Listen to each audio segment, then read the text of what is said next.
참 세상에 뻔뻔스런 낯짝을 가진 이들이 많다는 걸 다시금 깨닫게 되는 일이 있었습니다.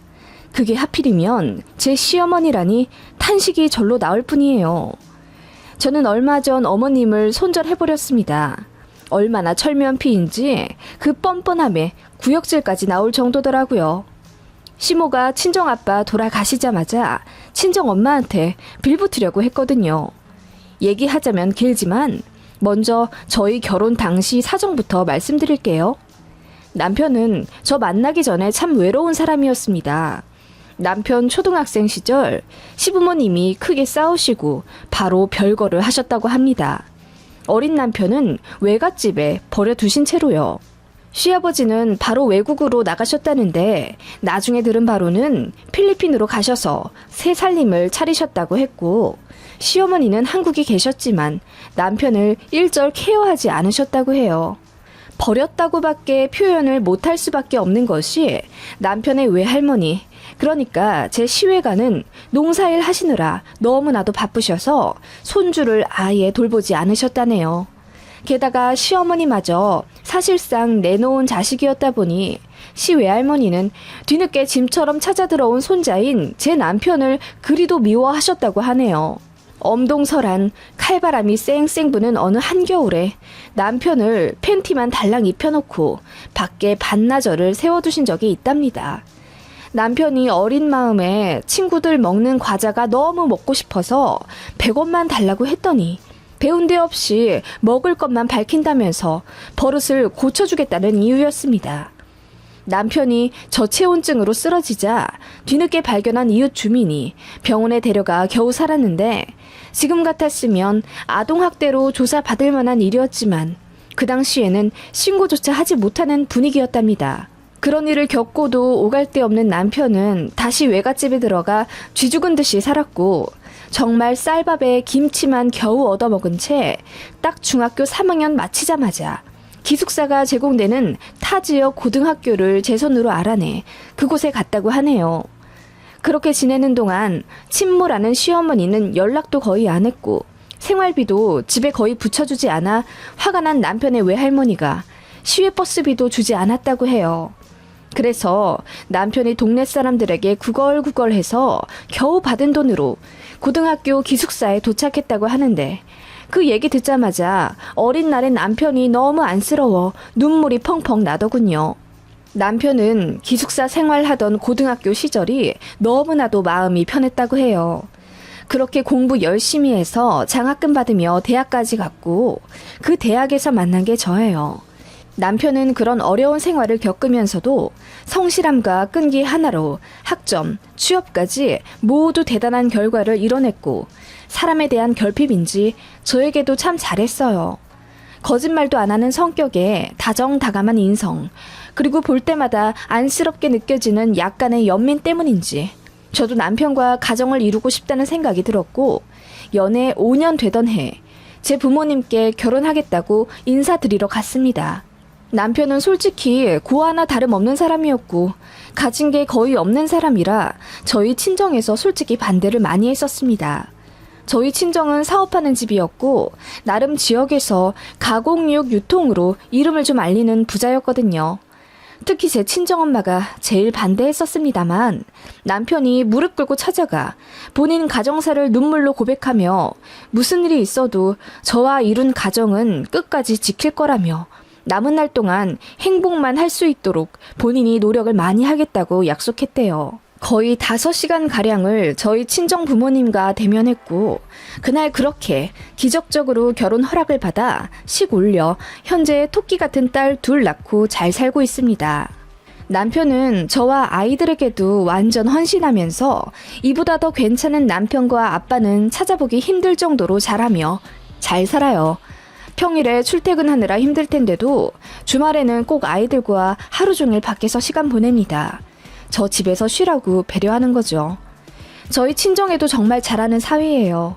입안의 사탕처럼 화려한 언변은 없지만 묵묵한 다정함으로 제 친정의 아들처럼 자랍니다.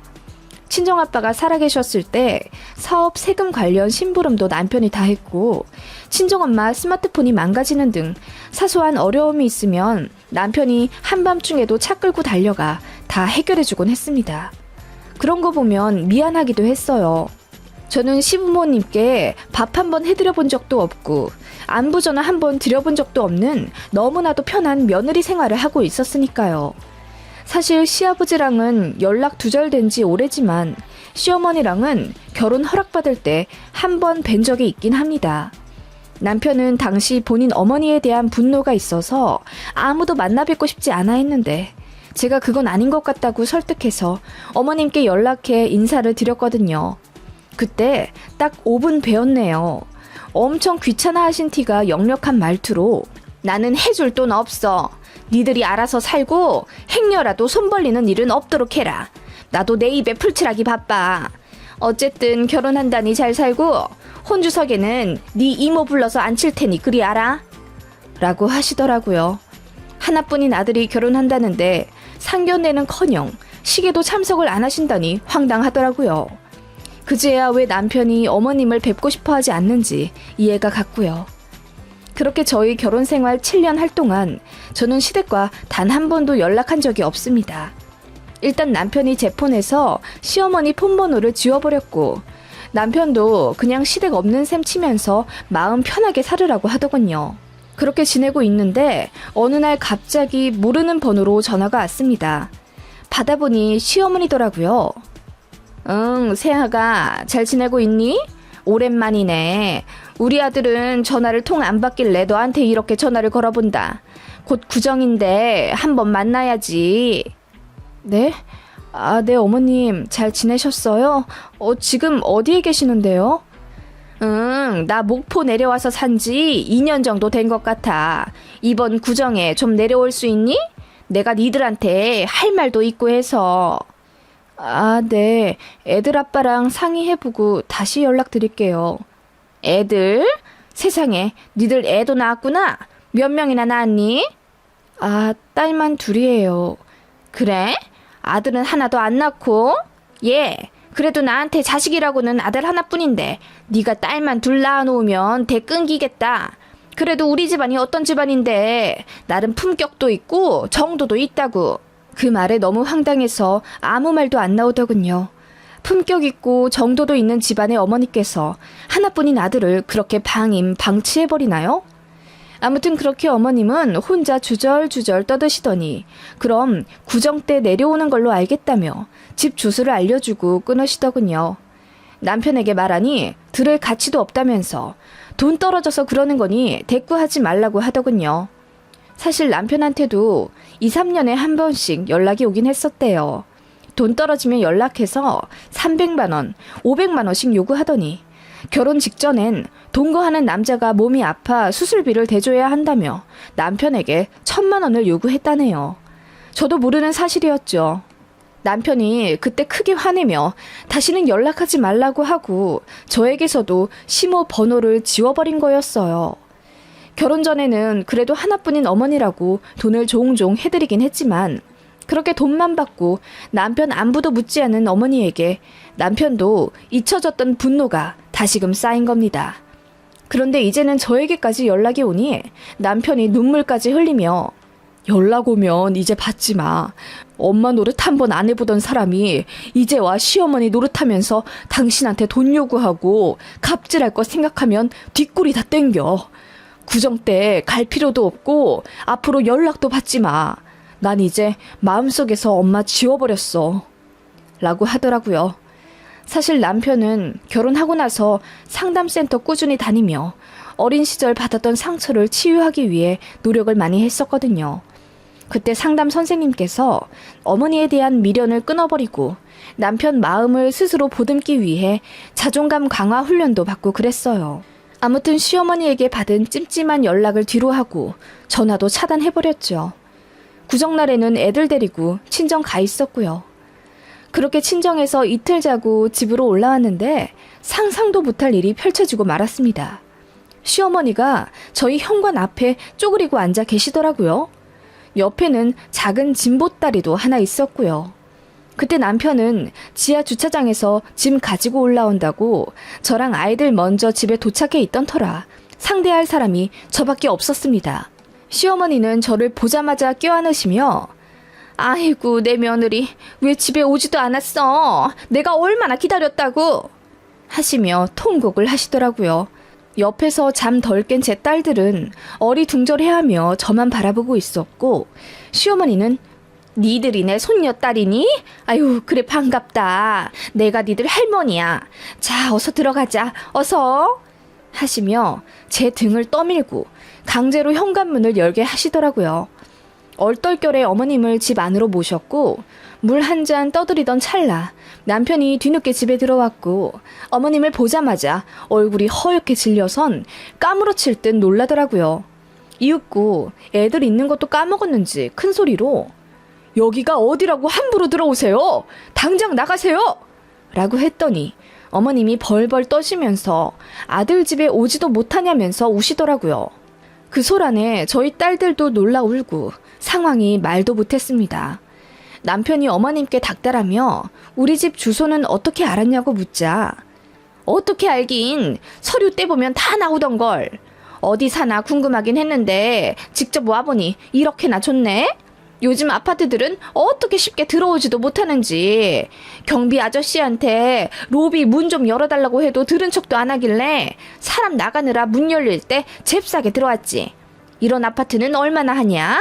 집 평수도 넘네. 한 35평 정도 하니? 하며 눈물을 쓱 닦더니 천연덕스럽게 저희 집 내부를 둘러보던 시어머니였습니다. 남편이 당장 나가라고 어머님 등을 밀자 어머님이 다시 엉엉 우시며 구정에 아들네 온다고 밥 차리고 기다리고 있었는데 저희가 하도 안 와서 직접 올라와 본 거라고 얼굴 봤으니 됐다고 하시더라고요. 그러더니 저희 애들한테 꼬깃꼬깃 1,000원짜리 한 장씩 쥐어주시더니 가보겠다고 하고 돌아서시는데 그때 시간이 밤 11시였거든요. 목포로 가는 차는 이미 끊겼을 테고 밤길도 깜깜한데 보따리 하나 들고 달랑 들고 오셔선 다시 돌아가겠다 하시는 게 마음이 너무 안쓰럽더라고요. 남편도 분해차 씩씩거리긴 해도 그 모습을 보니 마음이 흔들렸는지 눈만 잠깐 붙이고 새벽 첫 차로 바로 나가세요. 저는 어머니랑 다시 얼굴 맞대고 다정하게 얘기 나눌 이유 없습니다. 라고 매몰차게 말하더군요. 그렇게 저희 집에서 하루 재워드렸는데 다음날 저희 출근할 때가 돼도 나갈 생각이 없으시더라고요. 계속 제 남편을 붙잡으며 그동안 애미 노릇 못해서 미안했어. 내가 크게 바라진 않으마. 앞으로 1년에 딱 2번만 보자. 명절에는 보면서 살아야지. 내 생일까진 챙겨줄 필요도 없고 딱 명절에만 봐. 네 엄마 살던 집에서도 쫓겨나서 지금 목포에서 에어컨도 없는 단칸방에서 살고 있어. 나도 고생 많이 했다. 그러니 네 불쌍한 엄마 한 번만 받아오. 라고 애절하게 말하시더라고요. 아무튼 그렇게 딱 이틀 묵으시고 남편이 바로 내보냈어요. 그런데 남편도 마음이 많이 흔들린 것 같더라고요. 그래서 저랑 얘기 끝에 1년에 한 번 정도는 어머님을 뵈며 살기로 결정했어요.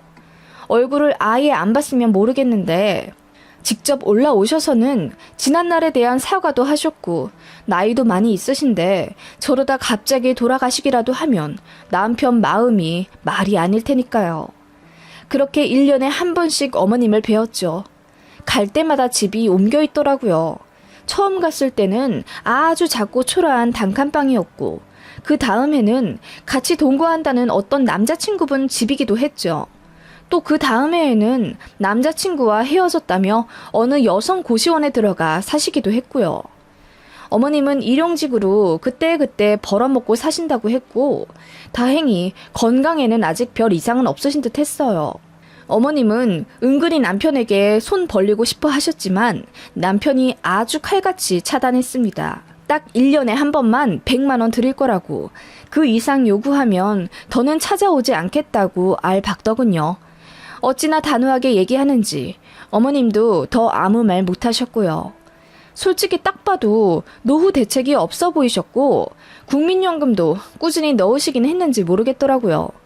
그리고 뒤늦게 연락한 건 어머님 본인도 이제 슬슬 일 못할 나이가 되었고 그동안은 연애하느라 남자랑 살았다지만 그때마다 헤어지면 다시 이사 다니고 그러느라 피곤한 삶을 사신 듯 하더라고요.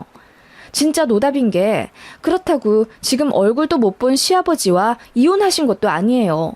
서류도 정리 안 하고 이렇게 사셨던 겁니다. 어느 날은 하다못해 남편이 먼저 어머니에게 연락해 차라리 이혼 처리를 하고 나라 도움 받으며 살으라고 했더니 그건 싫으셨다네요. 시아버지 돌아가시면 혹시라도 건져 먹을 돈이라도 있을지 누가 아냐면서요. 답이 없었죠.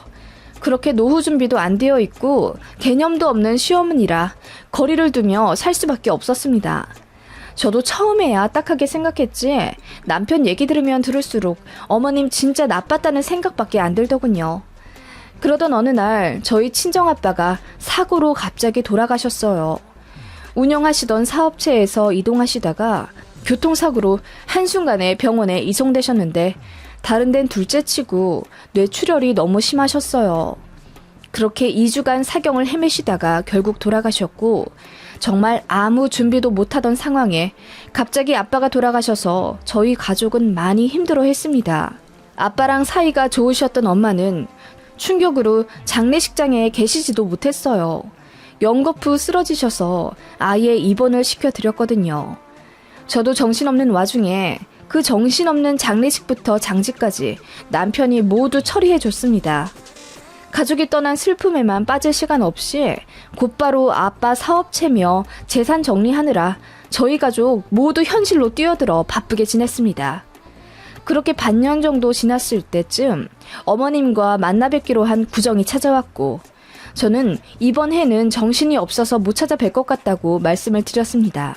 사실 아빠 돌아가셨을 때도 시어머니께 말씀 안 드렸거든요. 사돈이 사망하면 장례식장에 가서 애도하는 게 일반적이지만 저희 시어머니는 좀 다른 상황이잖아요. 아무튼 상황을 설명해드리자 어머님이 저를 많이 위로해주시면서 알겠다고 하시더라고요. 그러더니 계좌로 늦게나마 부조를 보낸다고 하시기에 거절은 했지만 그때 좀 감사했습니다. 취약까진 아니시구나 하고 방심하게 된 계기였던 것 같아요. 그렇게 몇 주 뒤 어머님이 또다시 전화를 하시더라고요. 혼자 계실 친정 어머님께 과일이라도 보내드리고 싶다면서 친정집 주소를 여쭈시더라고요. 제가 괜찮다고 연거푸 거절했는데도 같은 여자로서 마음이 아파 그러신다며 저를 설득하시기에 어쩔 수 없이 친정 주소를 알려드렸죠. 그게 문제의 발단이었습니다. 어느 날 친정 엄마한테 전화가 왔더라고요. 네 시어머니가 사과를 한 박스 보내셨네. 누가 보냈나 하고 전화했더니 안 싸돈이시더라고. 아, 보내신다는 게 사과였구나. 맛있게 드세요, 엄마. 아니, 그건 그렇고 그래서 잘 먹겠다고 말씀드리니까 네 시어머니가 글쎄. 그렇게 친정엄마 입에서 나온 말은 충격이었습니다. 저희 친정엄마가 혼자 되신 게 너무 안타깝고 외로우실 마음을 위로해드리러 친정집에 며칠 머물겠다 하셨답니다. 시어머니도 사실상 시아버지와 이혼이나 다름없는 긴 별거 생활을 보냈고 그 과정에서 얻은 외로움이 있어 누구보다 제 친정엄마의 심경을 잘 아는 사람은 본인밖에 없다며 당분간 같이 지내자고 하셨대요. 너무나도 당황한 친정엄마가 좋게 좋게 거절하자 정신 못 차린 시어머니가 다음에 다시 전화해서 올라가는 날짜 조율하겠다며 끊으셨다는데 저는 기함할 수밖에 없었습니다. 그대로 시모에게 전화해 이게 무슨 말이냐고 묻자 네 친정엄마 갑자기 혼자 되셨는데 외로우실 거 아니야. 그 마음은 누구보다 내가 잘 알지. 내가 인터넷에다 네 친정 아파트 쳐보니 안 싸던 혼자 30평 정도 되는 아파트에 혼자 사시더라. 얼마나 허하시겠어. 난자리가 무섭다 얘. 아니 어머님 그렇다고 저희 친정엄마한테 같이 살자고 하시는 건 좀... 같이 살자고 하는 건 아니고 그냥 내가 며칠 위로해드리겠다는 거야. 부담은 갖지 말라고 말씀드려줘. 나 한 다음 주쯤 네 친정집에 올라가 보려고 하는데 괜찮으시겠지? 어차피 일도 안 하신다면서.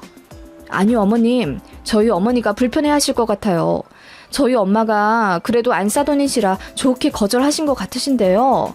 아직 아빠 떠난 슬픔도 극복 못하셨고 지금은 집에 다른 사람 들이는 거 많이 불편해 하실 거예요.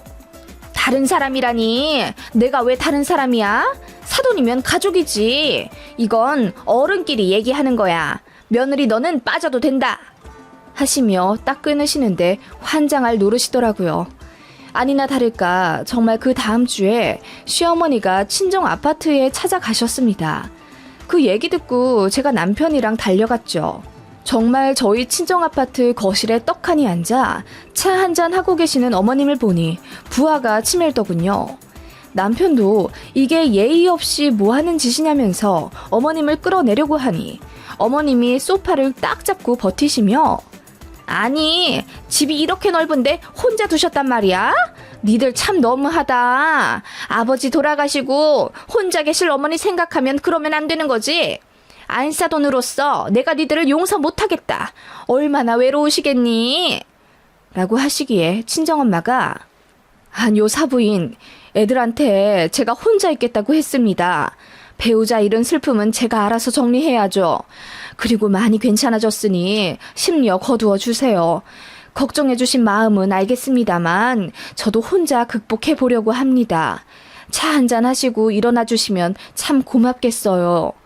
라고 좋게 이야기했더니 시어머니가 아직도 정신을 못 차리고 그런 말 마세요. 혼자 있으면 눈물만 나는 법이죠. 나랑 좀 살면서 맛있는 것도 많이 먹으러 가고 많이 웃고 그래봐요. 내가 아는 아저씨들이 많은데 원하면 소개도 시켜줄게요. 라고 망언을 하시더라고요. 남편이 언성을 높이며 뭐라고 해도 소용이 없었습니다. 내가 인터넷 쳐서 보니까 이 집이 17억이나 되더라고요. 뭐 하시던 양반인지 모르겠지만 몇 년 전에 얼추 얘기 듣기로는 사돈께서 무슨 사업을 하셨다고 하던데 정리하면 현금 재산도 좀 되시겠어요. 그러면 이제 즐기며 사셔야죠. 마침 저도 이제 안정적으로 좀 살고 싶었는데 잘 됐지 뭐예요? 우리 애들이 엮어준 인연이라 생각하고 우리 좋은 친구로 지내요. 여기 방도 3개나 되는데 나 하나 주면 내가 안 싸돈 마음 잘 보듬어주면서 재밌게 지내게 해줄게요. 라고 말도 안 되는 궤변을 늘어놓더군요. 제가 그만 말씀하시고 저희 친정에서 나가달라고 어머님을 일으켜 세웠더니 어머님이 제 팔을 탁 소리나게 뿌리치시며 니들은 빠지라고 했잖니? 어른끼리 얘기하는데 이게 무슨 예의야? 라고 하시더라고요. 빡친 제가 결국 소리를 질러버렸습니다. 예의 없는 건 어머님이시죠. 저희 엄마 집에 마음대로 쳐들어와선 이게 무슨 행패세요? 엄마가 싫다고 하시잖아요. 나가시라고요. 인터넷으로 저희 집 시세 알아본 것도 소름이 끼치네요. 어머님 왜 그러세요? 뭐? 아니 그게 왜 소름이 끼치니? 가족끼리 좀 알아볼 수도 있지. 그리고 어차피 그거 다 니들 돈 될 거고. 니들 참 가식적이다. 가슴에 손을 얹고 말해봐. 니들은 사부인 혼자 사시는 이 집 계산적으로 생각 안 했니? 세아가 너 말해봐. 네 친정아빠 돌아가셨을 때 슬픈 건 둘째치고 재산 정리 다 했을 거 아니야? 라고 하시더라고요. 헛웃음이나 크게 웃으며 제가 말했습니다.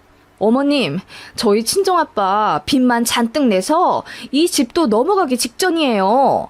아빠가 이 집 담보로 대출받아서 완전 깡통이라고요. 뭘 기대하고 오신 거예요? 라고 했더니 어머님 얼굴이 백직장처럼 하얘지며 말도 더듬더라고요. 빚? 아니, 니네 친정 부자 아니었어? 내가 알기로는 사업하는 사람들 다 대출받는 거 몰라요? 안 그래도 그거 처리하느라 짜증나 죽겠는데 어머님까지 난데없이 찾아와서 이러실 거예요? 저희 안 그래도 매년 드리던 100만 원도 이제 못 드릴 판이라고요. 아, 좋네요. 어머님이 여기 살면서 같이 빚 갚아주실래요? 생활비로 한 200만 원씩 내주시면 적당히 도움 되겠네요. 맞아요. 사돈도 가족이니까 어려울 때 돕는 게 맞죠. 제가 소리를 빽 지르며 화를 내자 어머님이 큰 눈을 굴리며 당황하시는 게 보이더라고요. 그러더니 이내 주섬주섬 짐을 싸시길래 제가 다시 한번 잡았습니다. 어머님, 여기 사시면서 같이 빚 갚아주세요. 라고 했더니 어머님이 기겁을 하시면서 일어나시더니 저희 엄마를 한번 돌아보시며 사부인, 마음 잘 추스리세요. 그럼 전 이만... 라고 하시고 나가시더군요. 배웅도 안 나갔습니다. 남편도 씩씩대더니 현관문 닫히기가 무섭게 푸하하 웃더군요. 친정엄마는 긴장이 풀리셨는지 주저앉으셨고요. 네, 거짓말이었어요. 저희 친정이 돈이 많아 보이니 시어머니가 빌붙으려 하시는 거 누가 모르겠어요. 그런 사람 내치려면 돈 없는 척하는 게 최고죠. 등기부등본 떼보면 사실대로 나온다곤 하지만 그건 그때 가서 일이고 일단은 친정에서 어머님을 차단하는 게 먼저였어요. 안 그래도 엄마가 더 작은 집으로 이사 가신다고 했으니까요. 그 이후로 남편도 그나마 본인 어머니에게 가지고 있던 아주 작은 연민조차도 정리했는지 이제 다시는 어머님 뵈러 내려가지 않겠다고 하더군요. 전화도 완전히 차단해 버렸고요. 저희 집에 찾아오면 글쎄요. 빚 같이 갚아달라고 조르면 어머님도 다시는 찾아오지 않으실 것 같은데요.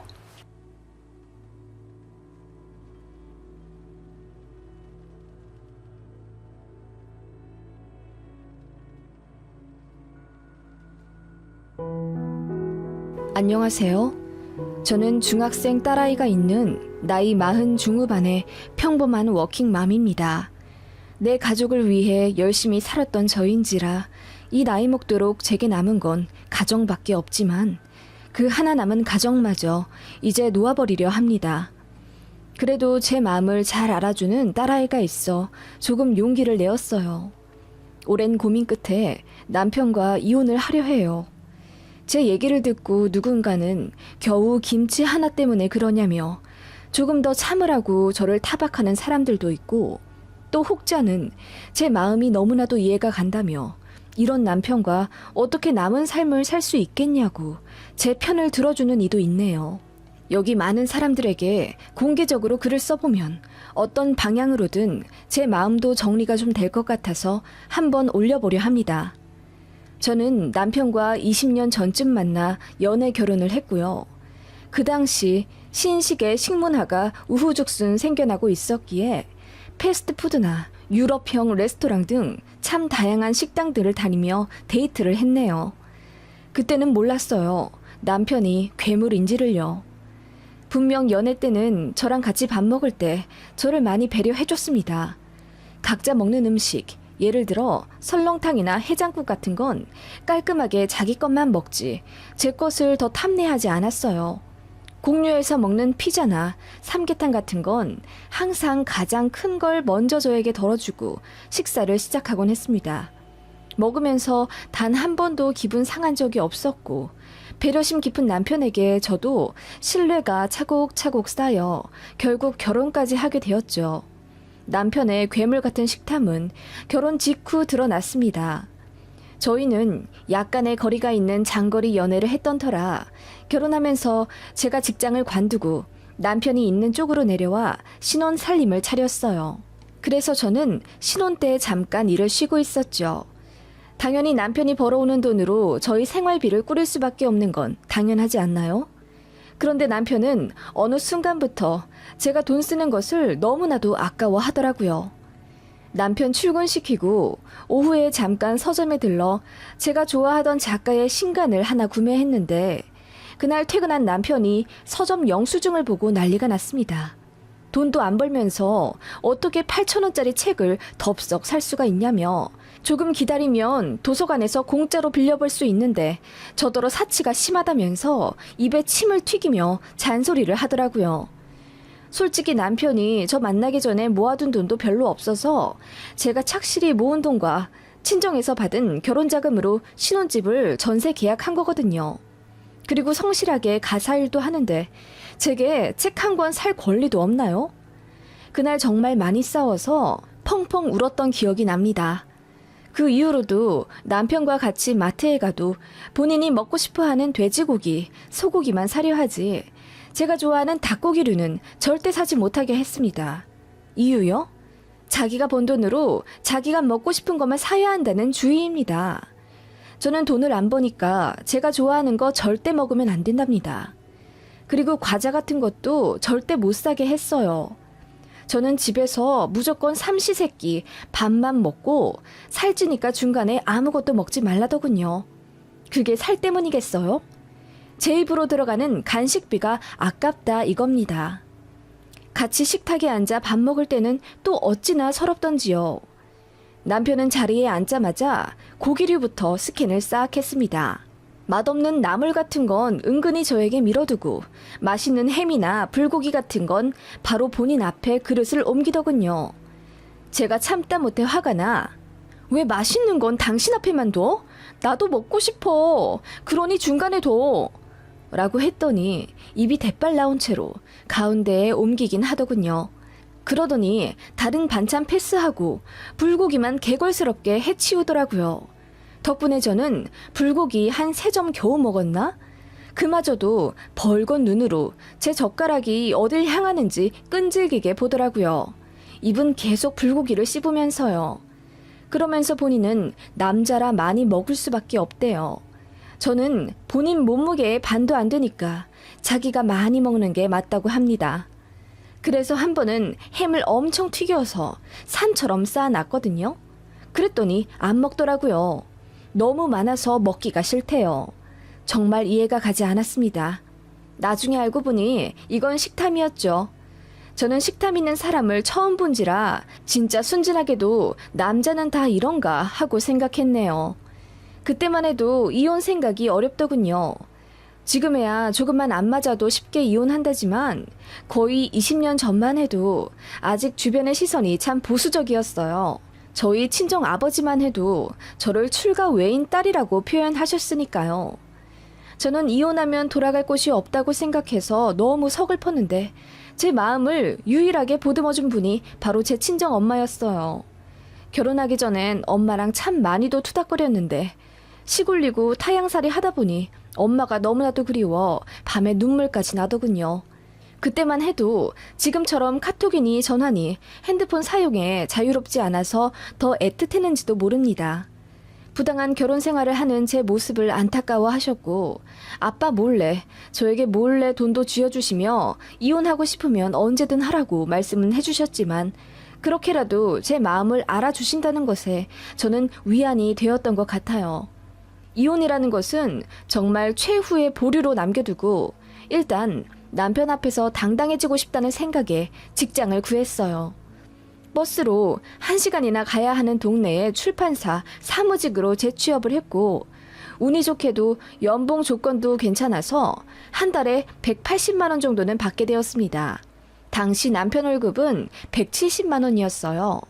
제가 더 버니 참 웃기게도 어깨가 올라가더군요. 월급 받자마자 남편 데리고 마트에 갔습니다. 제가 너무나도 좋아하지만 남편 눈치가 보여서 사지 못했던 닭고기부터 카트에 담았습니다. 담고 나서 남편 얼굴을 봤는데 그놈 아무 말 못하더군요. 정말 황당하면서도 뭔가 속이 시원하더라고요.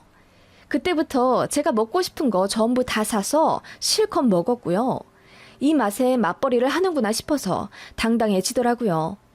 그래서 주변 사람들에게 전업하지 말고 맞벌이 하라고 전도 수준으로 설교하고 다녔습니다. 지금 생각하면 그냥 제 남편이 이상한 거였는데요. 그럼에도 불구하고 식탁에서의 남편 식탐은 고쳐지지 않더라고요. 오히려 더 심해지면 심해졌어요. 이제는 제가 먹는 나물까지도 아까운지 식탁에 앉자마자 정말 1분 안에 모든 반찬을 반토막 내버리더군요. 좀 천천히 먹어. 누가 뺏어가? 나 원래 빨리 먹잖아. 신경 쓰지 말고 먹어. 라고 말하며 우물거리는 남편은 역시나 눈은 제 젓가락에 향해 있었어요. 제가 뭘 먹는지 감시하려고요. 제가 연근조림에 손을 대면 남편은 연근을 5개는 집어 먹었습니다. 같이 먹는다고 닭도리탕이라도 하잖아요? 남편은 닭다리 2개부터 바로 채갑니다. 그리고 양손에 닭다리 2개를 든 채 그야말로 개눈 감추듯 살을 뜯어 먹었어요. 제가 참다 못해 소리를 지르며 아니 닭다리가 2개뿐인데 그 2개를 당신이 혼자 다 먹으면 어떡해? 난 배려도 안 해줘? 그랬더니 남편이 신경질을 내며 닭다리가 먹고 싶으면 말을 하지 그랬어. 너 먹는 거 가지고 왜 그래? 라고 하더군요. 적반하장도 유분수지. 나중에 알고 보니 이게 식탐 있는 사람의 전형적인 멘트라더군요.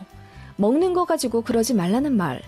진짜 남편이랑 살면서 그 말을 5,000번쯤 들은 것 같네요.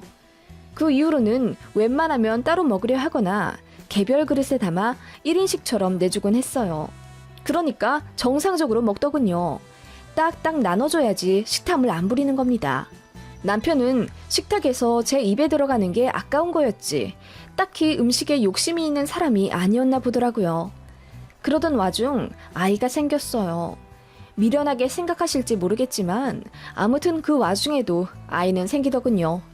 제일 먼저 아이의 식습관이 걱정되더라고요.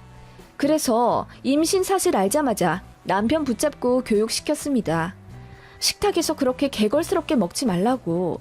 아이가 당신한테 배워서 밖에서 식탐이라도 부리면 학교에서 외톨이 된다 어쩐다. 귀에 딱지가 온도록 가르쳤습니다. 그랬더니 고개를 끄덕이며 알겠다고는 하더군요. 솔직히 왜 이런 교육을 시어머니는 안 시켜주셨나 원망스럽더라고요. 시댁은 아들만 셋이고 남편이 가운데였는데 그래서 유독 먹을 것에 치열하게 경쟁했나 하는 생각도 들긴 합디다. 식탐도 잠잠하나 싶더니 제가 일을 관두고 나서부터 다시 시작되었어요. 출산 전까지 일을 다니려고 했는데 직장에서 눈치를 줘서 임신 8개월쯤 관뒀습니다. 만삭에 얼마나 먹고 싶은 게 많겠어요. 한 번은 수박이 너무 먹고 싶길래 남편에게 퇴근길에 사와 달라고 했습니다. 그때 한여름이었거든요. 남편에게 말하니 알겠다고 하더니 그날 사가지고 온 건 수박이 아니라 오이였습니다. 아니, 웬 오이야? 내가 수박 좀 사다 달라고 했잖아. 너 수박이랑 오이 모종 본 적 있어? 걔네 똑같은 애들이야. 크면서 하나는 둥그레지고 하나는 길쭉해지는 것 뿐이지. 같은 박종류라고. 오이에 설탕 뿌려서 먹어봐. 수박 맛 나. 뭐라고? 아니, 임신한 부인이 수박 좀 먹고 싶다는데 그거 사오기가 싫어서 이렇게 핑계를 대? 아니, 오이는 5개에 1,000원인데 수박은 보니까 10,000원이 훌쩍 넘잖아. 나중에 애기 태어나면 사줄게. 응? 이러더라고요. 그날 진짜 많이 울었습니다. 그냥 이혼할걸 하는 후회가 밀려들어왔지만 이미 배는 남산만한데 뭐 어쩌겠어요. 저 자신을 원망할 수밖에 없었죠. 그렇게 아이는 태어났고 너무나도 예쁘더라고요. 아이가 지 아빠를 쏙 빼다 닮아서 남편도 어화둥둥 아주 좋아했습니다. 자기 닮은 예쁜 딸인데 설마 딸 입에 들어가는 것도 아까워하나 싶었습니다. 그런데 설마가 사람 잡더군요. 하루는 분유를 유심히 보더니 이것보다 더 싼 게 있을 텐데 왜 이걸 사냐고 묻더군요. 제가 이것저것 따져보고 그게 제일 나아서 샀다고 말했더니 입이 대빨 나온 채로 어딜 나가더니 가격이 저렴한 모 브랜드 분유를 한 박스 가져오더군요. 이제부터 이걸 먹이래요. 제가 그때 처음으로 남편 싸대기를 때렸습니다. 정말 웃기게도 뺨 한번 맞더니 정신 차렸는지 그 이후로는 먹는 거 가지고 지랄하는 게 좀 잠잠해지더라고요. 그래도 식탐은 여전한지 제가 분유 타고 있으면 옆에 꼭 와서 한 숟가락씩 얻어먹었고 너무 맛있다고 좋아하더라고요. 야금야금 오며 가며 한 숟가락씩 먹는 건 알고 있었는데 하루는 분유통을 열어봤더니 분명 몇 시간 전만 해도 중간쯤 차있던 분유가 바닥이 나 있더라고요. 남편이 출근 전에 다 먹어버리고 간 거였어요. 거짓말 아니고 정말이었습니다. 그때 남편에게 전화해서 소리를 고래고래 지르며 또 이딴 짓 한 번 더 하면 이혼한다고 엄포를 놓았더니 그 이후로는 분유에 손 안 대더라고요. 제가 이 얘기를 같은 동네 엄마들에게 했더니 다들 깔깔 웃더라고요. 그냥 재미있는 에피소드인 줄 알았나 봐요. 속이 답답해지더라고요.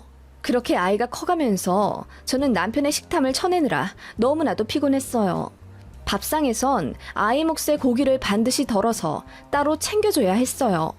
안 그러면 남편이 홀라당 다 먹어버리니까요. 나중엔 저 나름대로 노하우도 생겨서 저녁은 식판에 덜어주거나 아예 한 그릇 음식으로 냈어요. 중간중간 먹는 것 때문에 크고 작은 일들이 당연히 많았죠.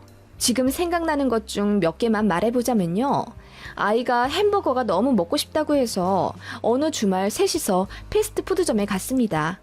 각자 세트로 시켜서 먹자고 했는데 남편이 본인은 배가 별로 안 고프니 햄버거 단품 하나만 딱 먹고 싶다고 하더군요. 저랑 아이는 배가 고팠기 때문에 치즈 스틱까지 나오는 세트를 각각 주문했고요. 그런데 음식 나오자마자 남편이 자기 햄버거는 본체에만 채 하더니 갑자기 치즈 스틱들을 와락 집어 입에 다 털어놓더라고요. 치즈 스틱은 총 4개였는데 그 중에 3개를 남편이 먹어버린 겁니다. 아이는 당연히 놀라 울었고 저도 남편에게 왜 그러냐고 타박했더니 남편이 삐져서는 왜 먹는 거 가지고 그래? 그냥 갑자기 치즈 스틱이 먹고 싶어질 수도 있지. 라고 하면서 본인이 더 버럭 성을 내더라고요. 정말 정 떨어졌습니다.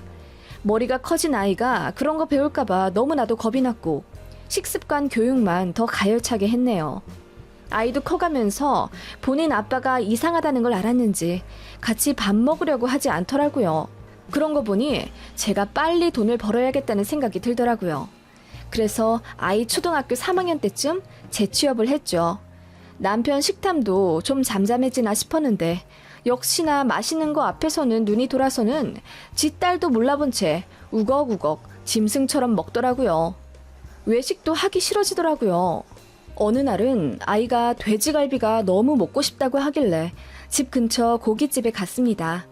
남편에게 전화 걸어 퇴근하면 고깃집으로 오라고 하고 저랑 아이 먼저 식사를 하고 있었는데 이게 웬일인지 남편이 뛰어왔는지 땀에 절여져선 헉헉거리며 도착하더라고요.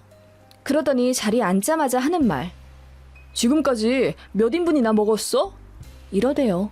그래서 아직 둘이 2인분도 다 못 먹었다고 하니 남편이 바로 사장님을 불러 5인분을 추가하더라고요. 그러더니 불판에 고기를 한알음 부어 마구 굽더니 그걸 개눈 감추듯 또 먹어버리는 겁니다.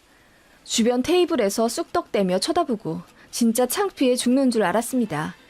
제가 남편에게 물었죠. 왜 그렇게 뛰어왔냐고. 그러니까 저랑 딸아이가 다 먹어버릴까봐 걱정돼서 왔답니다.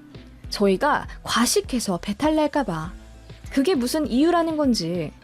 뭐 그런 일이 비일비재했습니다. 아이는 자연스레 아빠랑 뭐 먹는 거 싫어하면서 정도 많이 안 붙는 것 같았고